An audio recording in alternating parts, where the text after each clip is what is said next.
പ്രിയപ്പെട്ട അധ്യക്ഷൻ ശ്രീ ഗംഗനഴിക്കു, വേദിയിലുള്ള പ്രിയ സുഹൃത്തുക്കളെ, പ്രിയമുള്ളവർ, ഇന്നത്തെ ഇന്ത്യൻ രാഷ്ട്രീയ സാഹചര്യത്തിൽ മതഫാസിസം നമ്മൾ നേരിടുന്ന ഏറ്റവും വലിയ ഭീഷണിയായി മാറിയിരിക്കുന്നു എന്ന് എല്ലാവരും അംഗീകരിക്കുന്നു.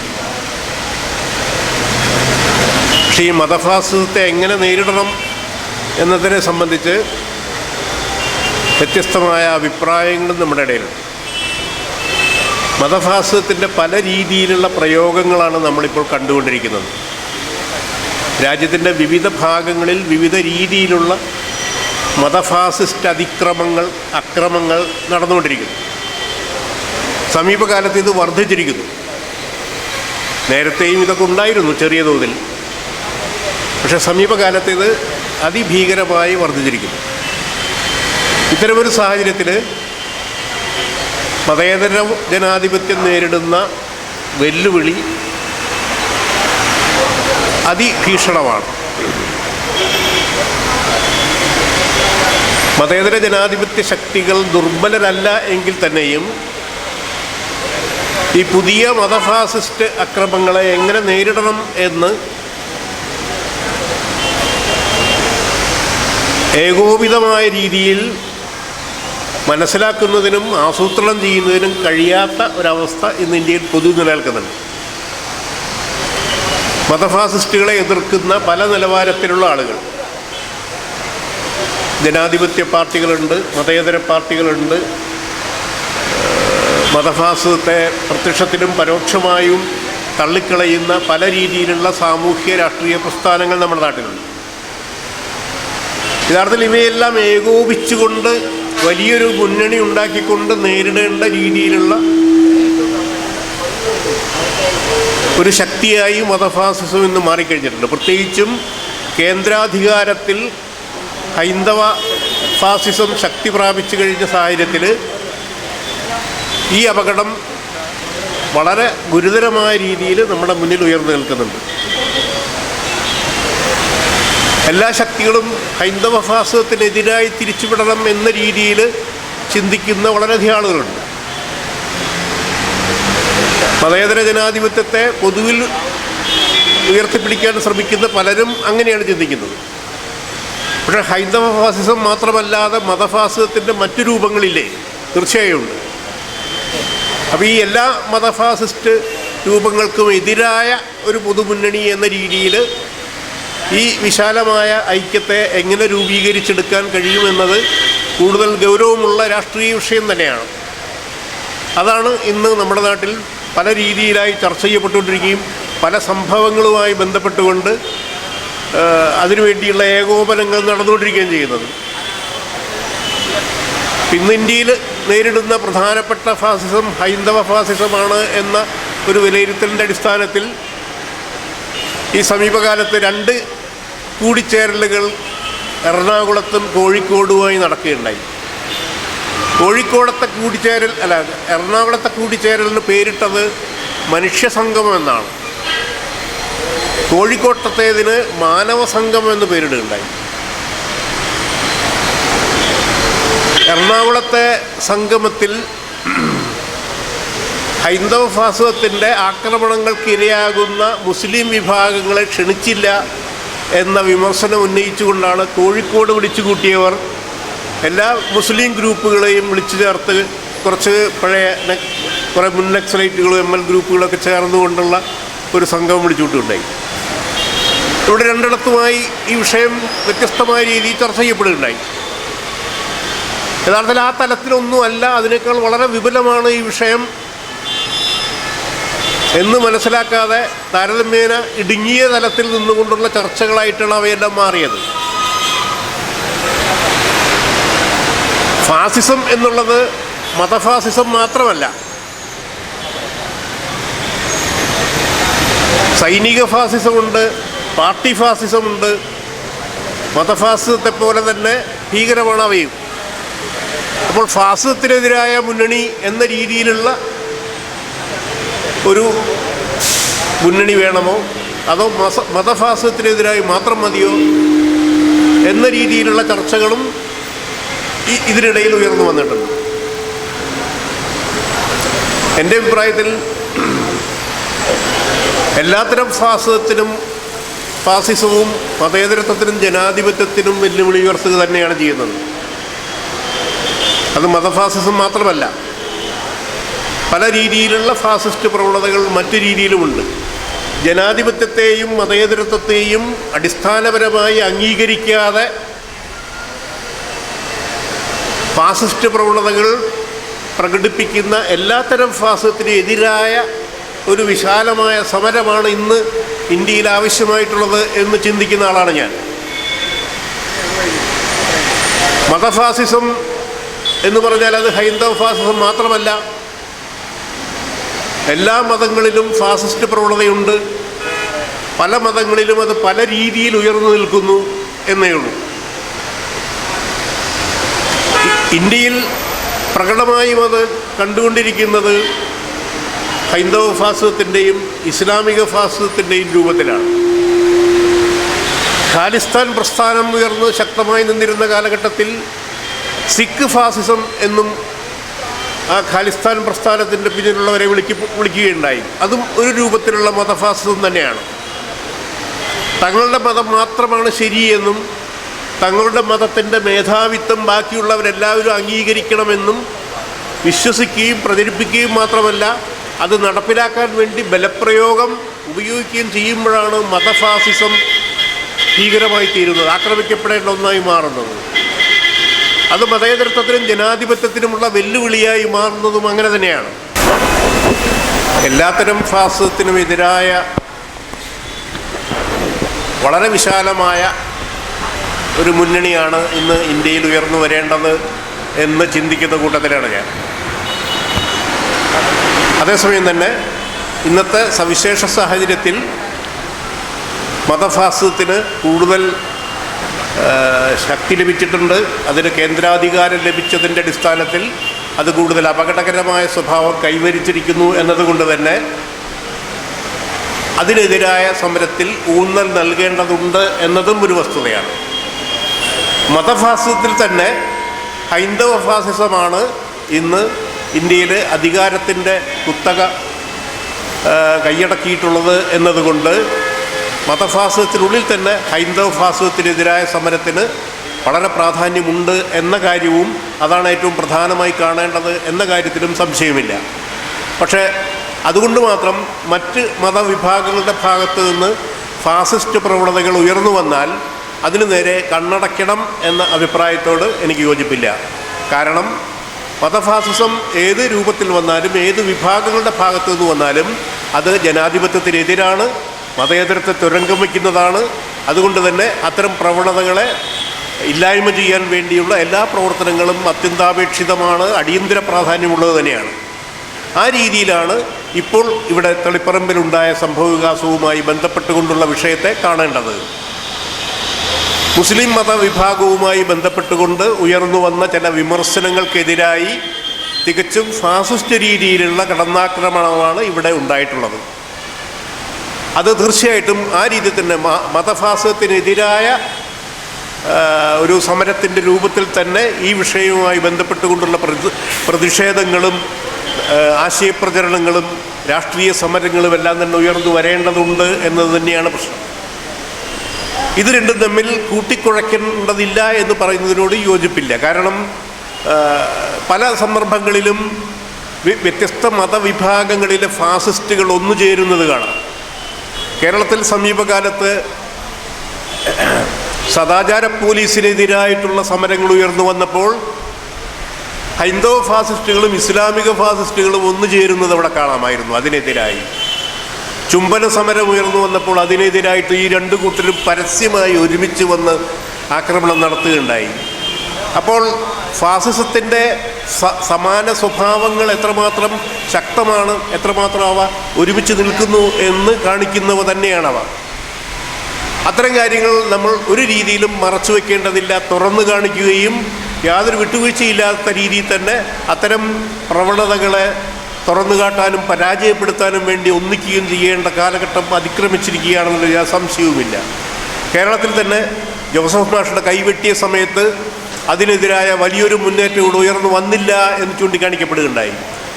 കോഴിക്കോടും മറ്റും എം എൻ കാരശ്ശേരിയുടെയൊക്കെ നേതൃത്വത്തിലുള്ള മൗനജാഥയും അതുപോലുള്ള കുറേ പ്രതിഷേധ പ്രകടനങ്ങളും ഉണ്ടായതല്ലാതെ സംസ്ഥാന തലത്തിൽ വിപുലമായ ഒരു സമ്മേളനം ഉണ്ടായില്ല എന്നത് തീർച്ചയായിട്ടും ഒരു പോരായ്മ തന്നെയായിട്ടാണ് ഞാൻ കാണുന്നത്. അന്ന് അതിനെതിരായി വിപുലമായ ഒരു ഫാസിസത്തിനെതിരായ ഒരു സമ്മേളനം കേരളത്തിൽ നടക്കേണ്ടതായിരുന്നു. ഒന്നോ അതിലധികമോ സമ്മേളനങ്ങളും പ്രചരണ പ്രവർത്തനങ്ങളും നടക്കേണ്ടതായിരുന്നു. അത്തരം പ്രവർത്തനങ്ങളും പ്രവണതകളും ഉണ്ടായില്ല എന്നല്ല, അത് വേണ്ടത്ര ശക്തമായി ഉയർന്നു വന്നില്ല. തീർച്ചയായിട്ടും അഖിലേന്ത്യാ തലത്തിൽ മതഫാസിസം അതിഭീകരമായ ശക്തമായി ഉയർന്നു വന്നപ്പോൾ അതിനെതിരായി ഉയർന്നു വന്നിട്ടുള്ള പ്രതിഷേധത്തിൻ്റെ രൂപത്തിൽ അത് സാധ്യമാകുമായിരുന്നില്ല എന്നതൊരു വസ്തുതയാണ്. അപ്പോൾ പോലും കുറേ കൂടി പ്രാധാന്യത്തോടുകൂടി അത് ഉയർന്നു വരേണ്ടതായിരുന്നു. അത്തരം സംഭവങ്ങൾ ഇവിടെ ഉണ്ടാകാതിരിക്കുകയും അതുപോലുള്ള ചെറിയ സംഭവങ്ങൾ പലതും അവഗണിക്കപ്പെടുകയും ചെയ്യുന്ന ഒരു സാഹചര്യം ഇവിടെ ഉണ്ടായി.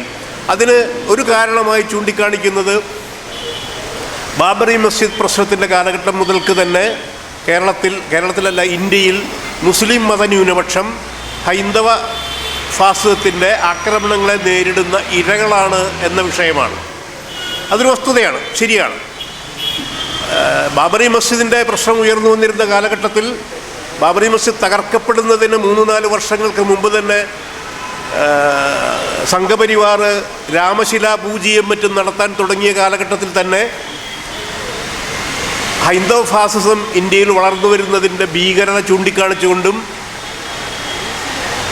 ബാബറി മസ്ജിദ് മുസ്ലിങ്ങളുടേതാണെന്നും ആ നിലയ്ക്ക് തന്നെ അവർക്ക് സംരക്ഷിക്കാൻ അവർക്ക് അവകാശമുണ്ടെന്നും അവർക്കത് സംരക്ഷിച്ച് നൽകേണ്ടതാണെന്നുമുള്ള നിലപാടെടുത്തുകൊണ്ട് കേരളത്തിലുടനീളം പ്രചരണം നടത്തിയിട്ടുള്ള ഒരാളാണ് ഞാൻ. അന്ന് പഴയ നക്സലൈറ്റ് രാഷ്ട്രീയത്തിൻ്റെ ഭാഗമായിട്ടാണ് ഞാൻ ആ പ്രചരണം നടത്തിയതെങ്കിലും ബാബറി മസ്ജിദ് മുസ്ലിങ്ങളുടേതാണ് എന്ന് കൃത്യമായി ചരിത്രപരമായി വിലയിരുത്തിക്കൊണ്ടുള്ള എൻ്റെ ഒരു ലഘുലേഖ അന്ന് 10,000-കണക്കിന് കോപ്പിയുടെ വിറ്റഴിക്കപ്പെടുകയുണ്ടായി. അന്ന് ഞാൻ അതുമായി ബന്ധപ്പെട്ടുകൊണ്ട് എഴുതിയ ലേഖനങ്ങൾ ഇപ്പോൾ സമീപകാലത്ത് സാമുദായിക രാഷ്ട്രീയം എന്ന പേരിൽ എൻ്റെ ലേഖന സമാഹാരം പ്രസിദ്ധീകരിച്ചപ്പോൾ അതിൽ ആദ്യത്തെ ലേഖനം തന്നെ അതാണ്. ആ വിഷയവുമായി ബന്ധപ്പെട്ടുകൊണ്ട് എൻ്റെ നിലപാടിൽ ഒരു മാറ്റവും വന്നിട്ടില്ല. ബാബറി മസ്ജിദ് തകർത്തത് ഹൈന്ദവ ഫാസിസത്തിൻ്റെ ഗൂഢാലോചനയുടെ ഫലമാണെന്നും അത് തികച്ചും ജനാധിപത്യ വിരുദ്ധവും മതേതര വിരുദ്ധവുമാണ് എന്നും തന്നെയാണ് എൻ്റെ വിശ്വാസം. അതുകൊണ്ട് തന്നെ ബാബറി മസ്ജിദ് മുസ്ലിങ്ങളുടേതാണെന്നും അവർക്കതിൽ അവകാശമുണ്ടെന്നും ഉള്ള നിലപാടിൽ എനിക്കൊരു മാറ്റവുമില്ല. അന്ന് ഞാൻ അത്തരം പ്രചരണങ്ങൾ കേരളത്തിലുടനീളം നടത്തുമ്പോൾ അന്ന് എൻ്റെ യോഗങ്ങൾ കേൾക്കാനായി ആയിരക്കണക്കിന് മുസ്ലിങ്ങൾ വന്ന് കൂടുമായിരുന്നു. കാരണം അന്ന് ഈ ബാബറി മസ്ജിദിൻ്റെ ചരിത്രവും മറ്റും പറഞ്ഞുകൊണ്ട് മറ്റാരും പ്രസംഗിക്കാറില്ല. മുസ്ലിം ലീഗുകാർ അതിനെക്കുറിച്ച് മിണ്ടാറില്ല.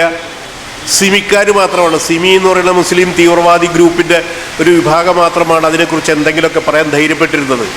ആ കാലഘട്ടത്തിലാണ് നക്സലൈറ്റ് രാഷ്ട്രീയത്തിൻ്റെ നിലപാടിൽ നിന്നുകൊണ്ട് ഞാൻ മാത്രമല്ല ഞങ്ങളുടെ പാർട്ടി അന്നത്തെ സംഘടനയൊക്കെ തന്നെ നിലപാടെടുത്തുകൊണ്ട് സ്വീകരിച്ചത്. ഹൈന്ദവ ഫാസിസമാണ് ഇന്ത്യയിൽ ശക്തമായി ഉയർന്നു വരുന്നത് എന്ന് ചൂണ്ടിക്കാണിക്കുകയുണ്ടായി. അന്ന് EMS നമ്പൂതിരിപ്പാടും മറ്റും അതിനെക്കുറിച്ച് അവ്യക്തമായ ഒരു നിലപാട് സ്വീകരിച്ചപ്പോൾ, ബാബറി മസ്ജിദ് മ്യൂസിയമാക്കുകയാണ് മാറ്റേണ്ടത് തുടങ്ങിയുള്ള നിലപാടുകൾ സ്വീകരിച്ചപ്പോൾ അത് തുറന്നു കാട്ടാൻ മടിച്ചില്ല ഞങ്ങൾ. കാരണം ഹൈന്ദവ ഫാസിസം ഒരു സവർണ ഫാസിസമായി അതിശക്തമായി ഇന്ത്യയിൽ വേരുറക്കുകയാണെന്നും അത് ഇന്ത്യയുടെ മതേതര ജനാധിപത്യത്തെ അടിസ്ഥാനപരമായി തകർക്കാൻ പോവുകയാണെന്നും 1987-88 കാലഘട്ടത്തിൽ തന്നെ തിരിച്ചറിയുകയും അതിനെതിരായി ജാഗ്രത പുലർത്തണമെന്ന് ആവശ്യപ്പെടുകയും ചെയ്ത ഒരു രാഷ്ട്രീയ നിലപാടിൽ നിന്നാണ് എൻ്റെ ആ നിലപാടുകൾ ഉണ്ടായിരുന്നത്. അതുതന്നെയാണ് ഞാൻ ഇന്നും അക്കാര്യത്തിൽ തുടർന്നുകൊണ്ടിരിക്കുന്നത്. അത് നക്സലൈറ്റ് രാഷ്ട്രീയവുമായി ബന്ധപ്പെട്ട ഒന്നല്ല. ഇന്ത്യൻ ജനാധിപത്യത്തെയും മതേതരത്വത്തെയും എങ്ങനെ പുതിയ രീതിയിൽ മനസ്സിലാക്കണം എന്നൊരു ധാരണയിൽ നിന്നുകൂടിയാണ് അത് കൊണ്ടുവന്നത്. അന്ന് ഞാൻ പരിപാടികൾ പങ്കെടുക്കുമ്പോൾ ചില മുസ്ലിം സുഹൃത്തുക്കൾ എന്നോട് എൻ്റെ പ്രസംഗം കേട്ടിട്ട് ചോദിക്കുകയുണ്ടായി, നിങ്ങളൊരു വിപ്ലവകാരിയും ഭൗതികവാദിയല്ലേ, പിന്നെ എങ്ങനെയാണ് ബാബറി മസ്ജിദിൻ്റെ പ്രശ്നത്തിൽ ഇതുപോലുള്ളൊരു നിലപാടെടുക്കുന്നത്, ഞങ്ങളുടെയൊക്കെ പിന്തുണ കിട്ടാൻ വേണ്ടിയിട്ടല്ലേ എന്ന് ചോദിക്കുകയുണ്ടായി.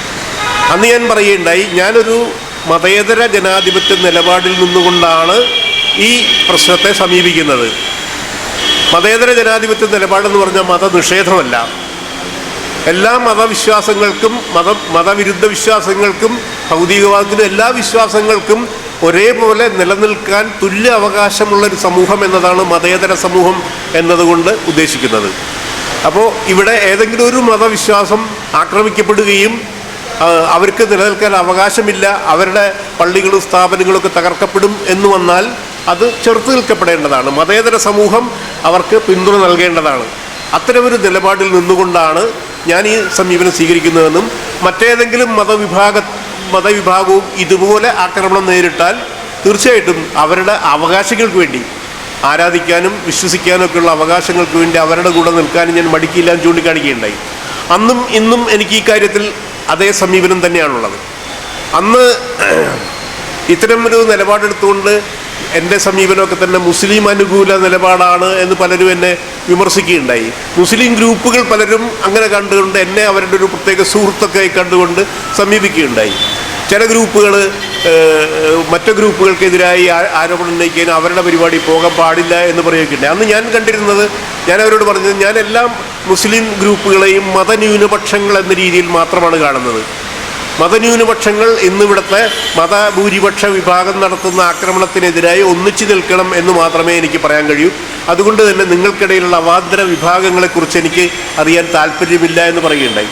പക്ഷെ പിൽക്കാലത്ത് ഞാൻ ആ നിലപാടിൽ മാറ്റം വരുത്തുകയുണ്ടായി. പ്രത്യേകിച്ചും ബിൻ ലാദൻ്റേത് പോലുള്ള അഖിലലോകാടിസ്ഥാനത്തിൽ പാൻ ഇസ്ലാമിക് ആയ ഒരു ഇസ്ലാമിക തീവ്രവാദം ഉയർന്നു വന്നപ്പോൾ ഞാനത് പ്രത്യേകിച്ച് പഠിക്കുകയും കൂടുതൽ ഈ മുസ്ലിം ഗ്രൂപ്പുകളിലെ അവാന്തര വിഭാഗങ്ങളെക്കുറിച്ചൊക്കെ അല്പം പഠിക്കാൻ നിർബന്ധിതരാകുകയും ചെയ്യുകയുണ്ടായി. അപ്പോഴാണ് ജമാഅത്ത് ഇസ്ലാമി പോലുള്ള ഒരു ഗ്രൂപ്പിൻ്റെ ഫാസിസ്റ്റ് സമീപനം, കാരണം മതേതരത്വം, ജനാധിപത്യം, ദേശീയത തുടങ്ങിയൊക്കെ ഹറാമാണെന്ന് വിശ്വസിക്കുന്നവരാണ് ജമാഅത്ത് ഇസ്ലാമികൾ. അവരുടെ പ്രധാന സിദ്ധാന്തമായ മൗദൂദീസം വളരെ പച്ചയായ രീതിയിൽ തന്നെ അത് തുറന്നു കാണിക്കുന്നുണ്ട്. അപ്പോൾ അങ്ങനെ പല വിഭാഗങ്ങൾ പല നിലപാടെടുക്കുന്നവരായിട്ട് ഇവിടെ ഉണ്ട് എന്നും അതുകൊണ്ട് എല്ലാ മുസ്ലിം ഗ്രൂപ്പുകളെയും ഒരേ രീതിയിൽ ന്യൂനപക്ഷങ്ങൾ എന്ന രീതിയിൽ കാണാൻ പറ്റില്ല എന്നും, ലോക നിലവാരത്തിൽ പാൻ ഇസ്ലാമിസം ഉയർന്നു വരുന്നത് ലോക നിലവാരത്തിൽ തന്നെ ജനാധിപത്യത്തിനും മതേതരത്വത്തിനും എതിരായിട്ടുള്ള വലിയൊരു ഭീഷണിയാണ് എന്നും ഏകദേശം 10, 15, 12 കൊല്ലങ്ങൾക്ക് മുമ്പ് ഞാൻ എഴുതിയിട്ടുണ്ട്. മാതൃഭൂമി ദിനപത്രത്തിൽ തന്നെ തീവ്രവാദത്തിൻ്റെ പുതിയ മാനങ്ങൾ എന്ന് പറഞ്ഞുകൊണ്ട് മറ്റേ ഞാൻ എഴുതിയൊരു മാതൃഭൂമി ദിനപത്രത്തിൽ എഴുതിയ ലേഖനത്തിൽ പാൻ ഇസ്ലാമിക് തീവ്രവാദം എങ്ങനെ ലോക നിലവാരത്തിൽ ഏറ്റവും ജനാധിപത്യ വിരുദ്ധമായ ഒരു രാഷ്ട്രീയ ഭീഷണിയായി ഉയർന്നു വന്നിരിക്കുന്നു എന്ന് ചൂണ്ടിക്കാണിക്കുകയുണ്ടായി. അതിൽ പ്രകോപിതരായിക്കൊണ്ട് ചില മുസ്ലിം ഗ്രൂപ്പുകൾ എന്നെ തെറി പറയാനൊക്കെ തുടങ്ങുകയുണ്ടായി. ഞാൻ ചൂണ്ടിക്കാണിക്കാൻ ശ്രമിക്കുന്നത് മതേതരത്വത്തെക്കുറിച്ചും ജനാധിപത്യത്തെക്കുറിച്ചൊക്കെയുള്ള തത്വാധിഷ്ഠിതമായ ഒരു സമീപനം നമ്മൾ സ്വീകരിച്ചുകൊണ്ട് വേണം ഇത്തരം പ്രശ്നങ്ങളിൽ ഇടപെടാൻ എന്നാണ്. മതേതരത്വത്തെയും ജനാധിപത്യത്തെയും സംരക്ഷിക്കുക എന്ന അടിസ്ഥാന നിലപാടാണ് ഇന്ന് ഇന്ത്യൻ രാഷ്ട്രീയ സാഹചര്യത്തിലൂടെ സ്വീകരിക്കപ്പെടേണ്ടത്. മതേതരത്വം എന്ന് പറയുന്നത് മതനിഷേധമല്ല എന്ന് കൂടിയുണ്ട്. യുക്തിവാദികളും ഭൗതികവാദികളും ഒക്കെ ആയിട്ടുള്ളവർ മതത്തെ നിഷേധിക്കുന്ന നിലപാടെടുക്കുന്നു. അങ്ങനെ നിലപാടെടുക്കാനുള്ള സ്വാതന്ത്ര്യം അവർക്കുണ്ട്. പക്ഷേ മതത്തിൽ വിശ്വസിക്കുന്നവർക്കും അവരുടെ പ്രചരണം നടത്താനും അങ്ങനെ വിശ്വസിക്കാനുള്ള സ്വാതന്ത്ര്യം നമ്മുടെ നാട്ടിലുണ്ട്. ഭരണകൂടം മതേതരമായിരിക്കണം എന്നൊരു നിലപാടിൽ നിന്നാണ് മതേതര രാഷ്ട്രം ഉടലെടുക്കുന്നത്. ഭരണകൂടം എല്ലാ വിശ്വാസങ്ങളോടും ഒരേ സമീപനം പുലർത്തണം എന്നതാണ് മതേതര ഭരണകൂടത്തിൻ്റെ അന്തസത്ത. മതേതര ഭരണകൂടം സ്വീകരിക്കേണ്ട സമീപനവും അതുതന്നെയാണ്. അത്തരം ഒരു സമീപനം സ്വീകരിക്കാൻ ഭരണകൂടത്തിന് കഴിയാതെ വരുമ്പോഴാണ് മതേതരത്വം ദുർബലമാവുകയും തകർന്നു പോവുകയും ചെയ്യുന്നത്. ഏതെങ്കിലും മതത്തിൽ വിശ്വസിക്കുന്ന ഒരു മതാധിഷ്ഠിത രാഷ്ട്രീയത്തിൽ വിശ്വസിക്കുന്ന ഒരു പാർട്ടിക്ക് ഒരിക്കലും ഒരു മതേതര നിലപാടെടുക്കാൻ സാധ്യമല്ല. മതാധിഷ്ഠിത രാഷ്ട്രീയം എന്ന് പറഞ്ഞാൽ എന്ത് എന്നുള്ളതാണ് പ്രശ്നം. ഇപ്പം ഇന്ത്യയിൽ രാഷ്ട്രീയ രംഗത്തുള്ള തെരഞ്ഞെടുപ്പിൽ പങ്കെടുക്കുകയും മത്സരിക്കുകയും ചെയ്യുന്ന രാഷ്ട്രീയ പാർട്ടികളെല്ലാം തന്നെ ഇവിടുത്തെ ഭരണഘടന അംഗീകരിക്കുന്നു എന്ന് പ്രതിജ്ഞ എടുക്കുന്നവരും അത് എഴുതി ഒപ്പിട്ട് കൊടുക്കുന്നവരുമാണ്, അതിനനുസരിച്ച് പ്രവർത്തിക്കുന്നവരാണ്. പക്ഷെ അതുകൊണ്ടായോ? എൻ്റെ അഭിപ്രായത്തിൽ നമ്മുടെ ഇന്ത്യൻ ജനാധിപത്യത്തിൻ്റെ വലിയൊരു ദൗർബല്യം കൂടി അവിടെ നിൽക്കുന്നത്.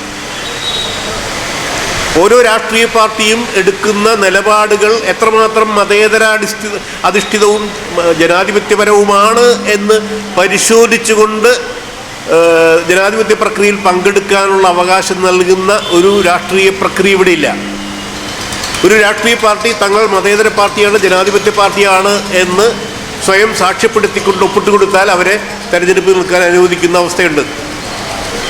BJP ഒരു മതേതര പാർട്ടി അല്ല എന്ന് അവർ തന്നെ പറയുന്ന കാര്യമാണ്. അവർ മതേതരത്വത്തിൽ വിശ്വസിക്കുന്ന പോലുമില്ല. ഇവിടെ നിലനിൽക്കുന്ന മതേതരത്വം എന്ന് പറയുന്നത് കപട മതേതരത്വമാണ്, കപട ജനാധിപത്യമാണ് ഇവിടെ നിലനിൽക്കുന്നത് എന്നാണ് അവർ വിശ്വസിക്കുന്നത്. കാരണം RSSൻ്റെ സിദ്ധാന്തങ്ങളാണ് അവർ അടിസ്ഥാനപരമായി വിശ്വസിക്കുന്നത്. അത് ഹിന്ദുത്വ രാഷ്ട്രീയം, ഇന്ത്യയെ ഒരു ഹിന്ദുത്വാധിഷ്ഠിത രാഷ്ട്രമാക്കി മാറ്റണം എന്നുള്ള അവരുടെ വിശ്വാസം നിലനിൽക്കുന്നു. അപ്പോൾ പിന്നെ മതേതര ജനാധിപത്യം അവർക്ക് അംഗീകരിക്കാൻ സാധ്യമല്ല. അപ്പം അങ്ങനെയുള്ള ഒരു രാഷ്ട്രീയ പാർട്ടിക്ക് ഇവിടെ ഈ മതേതര ജനാധിപത്യത്തിൽ പ്രവർത്തിക്കാൻ അനുവാദം കൊടുക്കുന്നത് എത്രത്തോളം പ്രസക്തമായിരിക്കും? അതേക്കുറിച്ച് നിയമനിർമ്മാണം നടത്തേണ്ടതുണ്ട് എന്ന് കഴിഞ്ഞ 2-3 ആഴ്ച മുമ്പ് മാതൃഭൂമി ആഴ്ചപ്പതിപ്പിൽ ഞാൻ എഴുതിയ ലേഖനത്തിൽ ചൂണ്ടിക്കാണിക്കുകയുണ്ടായി. സംഘപരിവാർ പോലുള്ള രാഷ്ട്രീയ പാർട്ടിയോ അങ്ങനെയുള്ള ഒരു അംഗീകൃത രാഷ്ട്രീയ സംഘടനയൊന്നും അല്ലാത്ത ഒരു അദൃശ്യ ശക്തിക്ക് ഇവിടുത്തെ ഭരണാധികാരം കൈയാളുന്ന രാഷ്ട്രീയ പാർട്ടിയെ നിയന്ത്രിക്കാനും അധികാരത്തിൽ നേരിട്ട് ഇടപെടാനും കഴിയുന്ന ഒരവസ്ഥ ഉണ്ടായിരിക്കും. അത് അങ്ങേറ്റം അപകടകരമാണ്.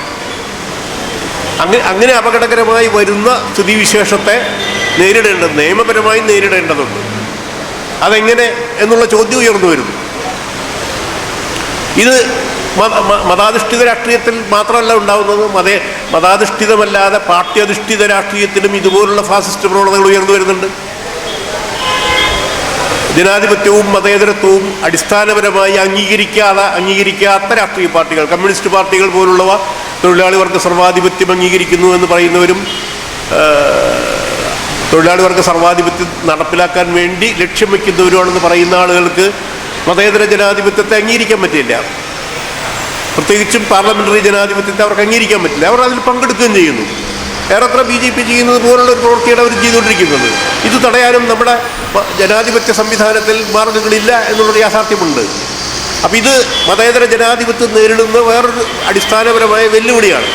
മതേതര ജനാധിപത്യ സമൂഹത്തിൽ ജനാധിപത്യ പ്രക്രിയ എത്രമാത്രം സുതാര്യവും ജനാധിപത്യപരവും മതേതരവും ആയിരിക്കണം എന്നത് ഉറപ്പുവരുത്താനുള്ള ഭരണഘടനാ സംവിധാനങ്ങൾ ഇവിടെ ആവശ്യമുണ്ട് എന്നതാണ് യഥാർത്ഥ പ്രശ്നം. അപ്പം ഇത്തരം സാഹചര്യത്തിൽ ഈ ഭൂരിപക്ഷ ന്യൂനപക്ഷ പ്രശ്നത്തിൻ്റെ പേരിൽ ഉയർന്നു വരുന്ന വാദവും വളരെ ശക്തമാണ്. ബാബറി മസ്ജിദ് പ്രശ്നം ഉയർന്നു വന്നുകൊണ്ടിരുന്ന കാലഘട്ടത്തിൽ പ്രധാനമായി ഉയർത്തപ്പെട്ടിരുന്നത് ഹൈന്ദവ ഫാസിസം ഇന്ത്യയിൽ ഉയർന്നു വരുന്നത് ഇന്ത്യയെ മുഴുവൻ തന്നെ ഗ്രസിച്ചാൽ ഇന്ത്യയെ ഒരു ഫാസിസ്റ്റ് മതാധിഷ്ഠിത രാഷ്ട്രമാക്കി മാറ്റാൻ അവർക്ക് കഴിയും. എന്നാൽ ന്യൂനപക്ഷ വിശ്വാസികൾ ഫാസിസ്റ്റ് സ്വഭാവം ഉള്ളവരാണെങ്കിൽ പോലും അവർക്ക് ഇന്ത്യയിൽ ഒരു ഫാസിസ്റ്റ് രാഷ്ട്രീയം നടപ്പിലാക്കാനോ വളർത്തിക്കൊണ്ടുവരാനോ അവർക്ക് കഴിയില്ല. കാരണം അവർ താരതമ്യേന ദുർബലരാണ്, കഴിയില്ല. അതുകൊണ്ട് തന്നെ അവരുടെ ഭീഷണി അത്ര ഗുരുതരമല്ല എന്ന രീതി ചൂണ്ടിക്കാണിക്കാം. വസ്തുതാപരമായി അത് ശരിയാണ്. പക്ഷേ മതാധിഷ്ഠിത ഫാസിസത്തെ കാണേണ്ടത് മതത്തിൽ അധിഷ്ഠിതമായ രാഷ്ട്രീയം, തങ്ങളുടെ സങ്കല്പം മതാധിഷ്ഠിതമായിരിക്കുമ്പോൾ തങ്ങളുടെ മതത്തിൽ അധിഷ്ഠിതമായ ഒരു ഭരണ സംവിധാനം ഇവിടെ ഉണ്ടാവണമെന്നും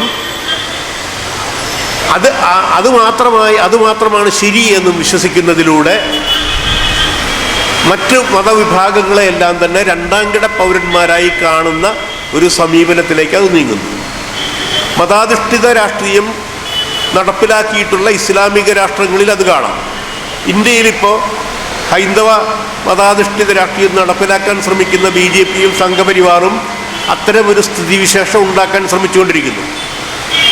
ഹൈന്ദവ രാഷ്ട്രീയത്തെ അംഗീകരിക്കാത്തവരെയൊക്കെ തന്നെ രണ്ടാം കിട പൗരന്മാർ, അല്ലെങ്കിൽ അവർ പരമാവധി അവരുടെ രാഷ്ട്രീയം അംഗീകരിക്കുന്നില്ലെങ്കിൽ ഹിന്ദു സമൂഹത്തെ മുഴുവൻ അവർ അംഗീകരിക്കുന്നു എന്ന് പറയും. ഹിന്ദുക്കളല്ലാത്തവരെയൊക്കെ തന്നെ രണ്ടാം കിടക്കാരായി കണക്കാക്കുകയും ചെയ്യുന്ന ഒരവസ്ഥയിലേക്ക് കാര്യങ്ങൾ നീക്കാനാണ് അവർ ശ്രമിക്കുന്നത്.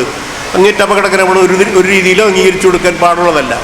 പക്ഷേ ഈ പ്രവണതയെ പ്രോത്സാഹിപ്പിക്കുന്ന രീതിയിലേക്ക് ന്യൂനപക്ഷ മതാധിഷ്ഠിത രാഷ്ട്രീയത്തിൻ്റെ പ്രവർത്തനങ്ങളും നീങ്ങിക്കൊണ്ടിരിക്കുന്നു എന്നതാണ് അപകടകരം. അവരും ഫാസിസ്റ്റ് രീതിയിലുള്ള നടപടികൾ സ്വീകരിക്കുകയും നടപ്പിലാക്കുകയും ചെയ്യുമ്പോൾ, അക്രമ പ്രവർത്തനങ്ങളിലേക്ക് നീങ്ങുമ്പോൾ ജനാധിപത്യത്തെയും നിയമവാഴ്ചയെയും അംഗീകരിക്കാതെ തങ്ങളുടെ വിശ്വാസങ്ങളെ എതിർക്കുന്നവരെയെല്ലാം തന്നെ ശാരീരികമായി നശിപ്പിക്കാനും ഭൗതികമായി ആക്രമിക്കാനും ശ്രമിക്കുമ്പോൾ അവർ അടിസ്ഥാനപരമായി ജനാധിപത്യത്തെയും മതേതരത്വത്തെയും തകർക്കുകയും ദുർബലപ്പെടുത്തുകയാണ് ചെയ്യുന്നത്. ഇന്നത്തെ ഇന്ത്യൻ സാഹചര്യത്തിൽ മതേതരത്വത്തെയും ജനാധിപത്യത്തെയും ദുർബലപ്പെടുത്തുന്ന എല്ലാ നടപടികളെയും ശക്തമായി എതിർക്കുകയും പരാജയപ്പെടുത്തുകയും ചെയ്യേണ്ടത് നമ്മുടെ അടിയന്തര കടമയാണ്. മതാധിഷ്ഠിത ഫാസിസത്തിൻ്റെ ഭാഗത്ത് നിന്ന് അത് ഹൈന്ദവ ഫാസിസത്തിൻ്റേതായാലും ഇസ്ലാമിക ഫാസിസത്തിൻ്റേതായാലും മറ്റേതെങ്കിലും മതാധിഷ്ഠിത ഫാസിസത്തിൻ്റേതായാലും ഏത് ഭാഗത്ത് നിന്ന് ജനാധിപത്യ വിരുദ്ധമായ നടപടികൾ ഉയർന്നു വന്നാൽ, നിയമവാഴ്ചയ്ക്കെതിരായ നടപടികൾ ഉയർന്നു വന്നാൽ അവയെ തുറന്നു കാണിക്കുകയും പരാജയപ്പെടുത്തുകയും അത് ഇനി ഇവിടെ ആവർത്തിക്കാൻ പാടില്ല എന്ന് താക്കീത് നൽകാൻ കഴിയുകയും ചെയ്യുന്ന രീതിയിലേക്ക് നമ്മുടെ പൊതുസമൂഹം വളർന്നു വരേണ്ടതുണ്ട്. അത് നമ്മുടെ പൊതുസമൂഹത്തെയാണ് ആ ദിശയിലേക്ക് വളർത്തേണ്ടത് എന്നുള്ള അഭിപ്രായം കൂടി എനിക്കുണ്ട്. ഇന്നിപ്പോൾ ഈ പരിപാടി സംഘടിപ്പിച്ചിരിക്കുന്നത് കേരള യുക്തിവാദി സംഘമാണ്. ഈ പരിപാടി സംഘടിപ്പിക്കേണ്ടിയിരുന്നത് യുക്തിവാദി സംഘമല്ല എന്നാണ് എൻ്റെ അഭിപ്രായം. യുക്തിവാദി സംഘത്തിന് അതിൽ നിർണായകമായി പങ്കുവഹിക്കാം. യുക്തിവാദി സംഘം കൂടി ഉൾപ്പെടുന്ന ഒരു വിശാലമായ മതേതര ജനാധിപത്യ വേദിയാണ് ഇത്തരത്തിലുള്ള ഒരു പരിപാടി സംഘടിപ്പിക്കേണ്ടത്. അങ്ങനെ സംഘടിപ്പിച്ചാൽ മാത്രമേ അതിന് പൊതുസമൂഹത്തിൻ്റെ അംഗീകാരം ലഭിക്കൂ എന്നത് ഇന്നത്തെ രീതിയിലൊരു യാഥാർത്ഥ്യമാണ്. കാരണം തീർച്ചയായിട്ടും നമുക്കറിയാവുന്ന യുക്തിവാദി സംഘം ഇത്തരം കാര്യങ്ങളിൽ ശക്തമായ നിലപാടെടുക്കുന്ന വളരെ പ്രതിബദ്ധതയുള്ള ഒരു ചെറു വിഭാഗമാണ്, യാതൊരു സംശയമില്ല. അതുകൊണ്ട് തന്നെ മതാധിഷ്ഠിത രാഷ്ട്രീയത്തിൻ്റെ, മതാധിഷ്ഠിത ഫാസിസത്തിൻ്റെ ആക്രമണത്തെ യുക്തിവാദികൾ നേരിടുകയും ചെയ്യുന്നുണ്ട്.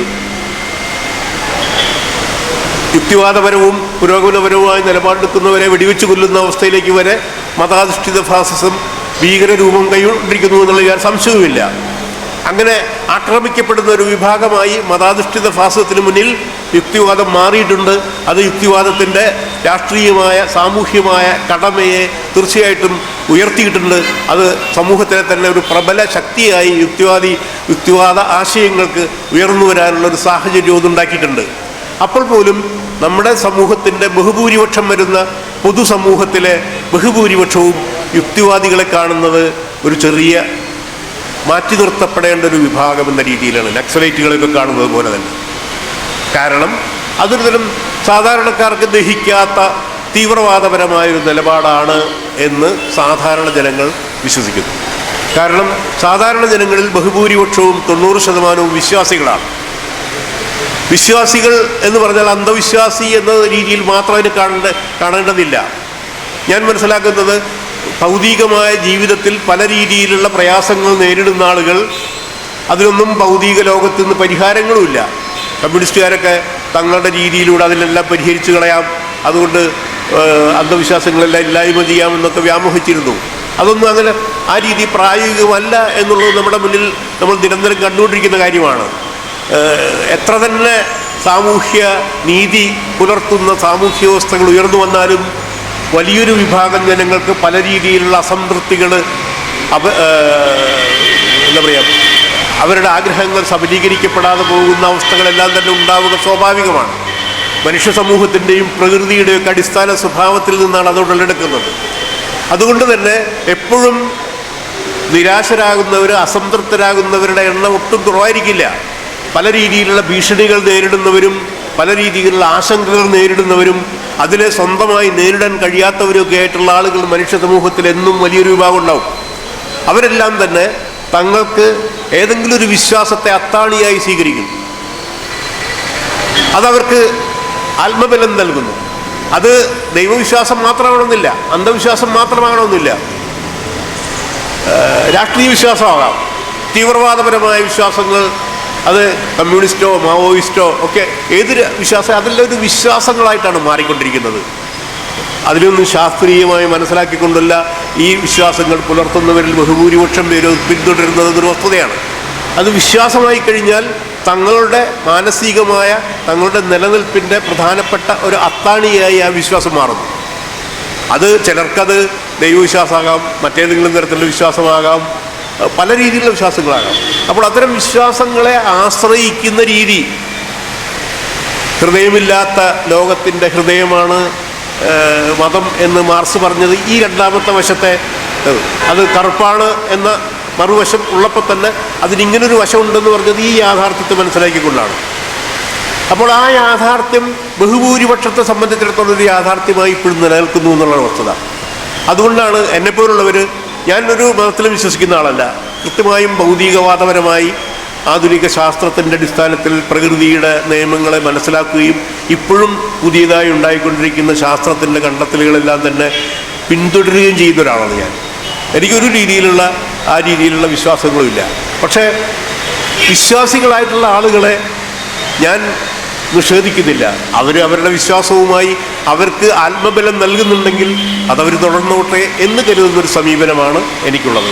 ഞാൻ ചൂണ്ടിക്കാണിക്കാൻ ശ്രമിച്ചത്, അപ്പോൾ വിശ്വാസത്തിൻ്റെ ബഹുഭൂരിപക്ഷം വരുന്ന വിശ്വാസികളുടെ ഇടയിൽ നമ്മൾ മതാധിഷ്ഠിത ഫാസിസത്തെ നേരിടണമെങ്കിൽ ആ വിശ്വാസത്തെ ഇല്ലായ്മ ചെയ്തുകൊണ്ടല്ല. മതാധിഷ്ഠിത ഫാസിസത്തിൻ്റെ ഭീകരത എന്താണ്, അത് എങ്ങനെ സാധാരണ പൗരന്മാരുടെ ജനാധിപത്യ അവകാശങ്ങളെ നിഷേധിക്കുന്നു, അത് നമ്മുടെ പൊതുസമൂഹത്തിൻ്റെ ജനാധിപത്യപരവും മതേതരവുമായ അടിസ്ഥാനത്തെ മതാധിഷ്ഠിത ഫാസിസം എങ്ങനെ തകർക്കുന്നു എന്ന കാര്യം ചൂണ്ടിക്കാണിച്ചുകൊണ്ടാണ് വിശ്വാസികളെ പോലും മതഫാസിസത്തിനെതിരായി തിരിച്ചുവിടേണ്ടത്. അത് കഴിയുമെന്നാണ് ഞാൻ കരുതുന്നത്. കാരണം ഭൂരിപക്ഷം വരുന്ന സാധാരണക്കാരും മതപരമായ ആക്രമണങ്ങൾ നടത്താൻ ആഗ്രഹിക്കുന്നവരല്ല. അവർക്കതിന് താല്പര്യവുമില്ല. മതസഹിഷ്ണുതയിൽ ജീവിക്കാൻ ആഗ്രഹിക്കുന്നവരാണ് സാധാരണക്കാരായ എല്ലാ മതത്തിലും പെട്ടവർ. തൽപരകക്ഷികൾ, ഈ പറഞ്ഞ മതഫാസിസ്റ്റുകളായിട്ടുള്ള ആളുകൾ അവരുടെ ദുർബല വികാരങ്ങളെ ഉപയോഗപ്പെടുത്തി പരസ്പരം മല്ലടിപ്പിക്കാൻ പ്രേരിപ്പിക്കുകയാണ് ചെയ്യുന്നത്. അങ്ങനെ വർഗീയ സംഘടനകൾ ഉണ്ടാക്കാൻ ശ്രമിക്കുകയാണ് ചെയ്യുന്നത്. അപ്പോൾ അത്തരം വർഗീയ സംഘടനകളിൽ ഇടപെട്ടു പോകാതിരിക്കാൻ ഭൂരിപക്ഷം വരുന്ന വിശ്വാസികളെ കൂടി മാറ്റി നിർത്താൻ കഴിയുന്ന രീതിയിലുള്ള വിപുലമായ ഒരു ഇടപെടലാണ്, സാമൂഹ്യ രാഷ്ട്രീയ ഇടപെടലാണ് ഇന്നത്തെ കാലഘട്ടം ആവശ്യപ്പെടുന്നത് എന്നാണ് ഞാൻ വിശ്വസിക്കുന്നത്. അതുകൊണ്ടാണ് അത്തരത്തിലുള്ള ഒരു ഇടപെടലിൻ്റെ വേദി കൂടുതൽ വിപുലമായിരിക്കേണ്ടതുണ്ട് എന്ന് ഞാൻ കരുതുന്നു. യുക്തിവാദി സംഘമാണ് നടത്തുന്നത് എന്ന് പറഞ്ഞാൽ ഞാൻ വരാതിരിക്കില്ല. കാരണം എനിക്ക് യുക്തിവാദികളോട് സൗഹൃദമാണുള്ളത്. അവരുടെ പല നിലപാടുകളോടും പല കാര്യങ്ങൾ, ഈ അന്ധവിശ്വാസങ്ങളൊക്കെ എതിർക്കുന്ന കാര്യത്തിൽ പൂർണ്ണമായി യോജിപ്പാടുള്ളത്. അതുകൊണ്ട് അവരെ സഹായിക്കുക എന്നുള്ളത് ആദ്യ കാലഘട്ടം മുതൽക്കേ തന്നെ ഞാൻ ചെയ്തു പോന്നിട്ടുള്ള കാര്യമാണ്. അതിപ്പോഴും ഞാൻ ചെയ്യും, ഇപ്പോഴും തുടരുകയും ചെയ്യുന്നു, അത് ചെയ്യണം. പക്ഷേ ഞാൻ പറഞ്ഞുകൊണ്ട് വന്നത്, ഈ യോഗം, ഇതുപോലുള്ളൊരു പരിപാടി കുറെ കൂടി വിപുലമായ ഒരു വേദിയായിട്ടായിരുന്നു നടക്കേണ്ടിയിരുന്നത് എന്നാണ്. ഇംഗ്ലീഷ് പത്രങ്ങൾ പലരും ഈ വിഷയത്തെ വലിയ രീതിയിൽ റിപ്പോർട്ട് ചെയ്തിട്ടുണ്ട്. അവരുടെ ടൈംസ് ഓഫ് ഇന്ത്യയുടെയും ഹിന്ദുവിൻ്റെയൊക്കെ പ്രതിനിധികൾ എന്നെ വിളിച്ച് ഇതിനെക്കുറിച്ച് ചോദിക്കുകയുണ്ടായി. ഞാൻ പറഞ്ഞു, ഞാനിതിൽ പങ്കെടുക്കുന്നുണ്ട്, ഞാനിതിൽ പൂർണ്ണമായി അതിനോട് സഹകരിക്കുന്നുണ്ട് എന്ന് പറഞ്ഞുകൊണ്ട് തന്നെയാണ് അത് ചെയ്തത്. ഞാനീ പറഞ്ഞതുപോലെ വിശാലമായ ഒരു മതേതര ജനാധിപത്യ വേദി എന്ന രീതിയിൽ ഇത് വിപുലീകരിക്കേണ്ടതുണ്ട് എന്നുള്ള ഒരു സങ്കല്പത്തോടു കൂടിയാണ് ഇതിൽ പങ്കെടുക്കണം എന്നുള്ള ശരിയായ ആഗ്രഹം എനിക്കുണ്ടായിരുന്നത്. അത് അങ്ങനെ നടന്നില്ല എന്ന് കണ്ടതിൽ എനിക്ക് ഒരു സങ്കടമുണ്ട് എന്ന് പറയാതിരിക്കാൻ നിവൃത്തിയില്ല. അപ്പോൾ പോലും യുക്തിവാദികൾ എന്ന നിലയ്ക്ക് യുക്തിവാദി സംഘം നടത്തുന്ന ഈ സംരംഭം ഇതിൻ്റെ ഒരു തുടക്കമായിരിക്കട്ടെ എന്നതിൽ യാതൊരു സംശയവുമില്ല. അത് തീർച്ചയായിട്ടും ആ അർത്ഥത്തിലൊരു നല്ല തുടക്കം തന്നെയാണ്. പക്ഷേ അതിനെ കൂടുതൽ വിപുലമായ ഒരു മേഖലയിലേക്ക് ഉയർത്തിക്കൊണ്ടുവരണമെങ്കിൽ കൂടുതൽ വിപുലമായ രീതിയിലുള്ള സാമൂഹ്യ സഹകരണം, പല രീതിയിലുള്ള സാമൂഹ്യ സാംസ്കാരിക രംഗത്തുള്ള പ്രവർത്തകരെ ക്ഷണിച്ചുകൊണ്ടുവരേണ്ടതുണ്ട്. അങ്ങനെയുള്ളൊരു വരണമെങ്കിൽ അത് യുക്തിവാദി സംഘത്തിൻ്റെ പേരിൽ നടപ്പിലാക്കുന്ന ഒരു പരിപാടിയിൽ അവർ പലരും വരാനിടയില്ല എന്നാണ് യാഥാർത്ഥ്യം. അപ്പോൾ അവരെയൊക്കെ തന്നെ ഒരേ വേദിയിൽ ഒരുമിപ്പിച്ച് നിർത്തണമെങ്കിൽ ഒരു പൊതുവേദി യുക്തിവാദി സംഘം തന്നെ സംഘടിപ്പിക്കുക. അതിന് ആരും സംശയമില്ല. യുക്തിവാദി സംഘമായിട്ട് പിന്നിൽ നിന്നാൽ മതി. യുക്തിവാദി സംഘം ഉൾപ്പെടെയുള്ള ഒരു മതേതര ജനാധിപത്യ വേദിയാണ് ഇവിടെ ഇത്തരം ഒരു കാര്യത്തിന് വേണ്ടി രൂപീകരിക്കേണ്ടത് എന്നാണ് എൻ്റെ അഭിപ്രായം. ആ രീതിയിലുള്ള വിപുലമായ പ്രചരണ പ്രവർത്തനങ്ങൾ തുടങ്ങേണ്ട സമയമായിരിക്കുന്നു. ഇത്തരം അതിക്രമങ്ങൾ ഒരു കാരണവശാലും വെച്ചുപൊറുപ്പിക്കാൻ പാടില്ല എന്നും അത് മുഴുവൻ ജനങ്ങളുടെയും എതിർപ്പ് അത്തരം സംരംഭങ്ങൾക്കെതിരായി ഉണ്ടാകും എന്ന് പ്രഖ്യാപിക്കാൻ കഴിയും വിധമുള്ള ഒരു ബഹുജന പ്രസ്ഥാനമായി ഈ പ്രതിഷേധ കൂട്ടായ്മ വളരേണ്ടതുണ്ട് എന്ന എൻ്റെ അതിയായ ആഗ്രഹം ചൂണ്ടിക്കാണിച്ചുകൊണ്ട് ഞാൻ ഈ സമ്മേളനം ഔപചാരികമായി ഉദ്ഘാടനം ചെയ്യുന്നു. നിങ്ങൾക്ക് അഭിവാദിക്കുന്നു.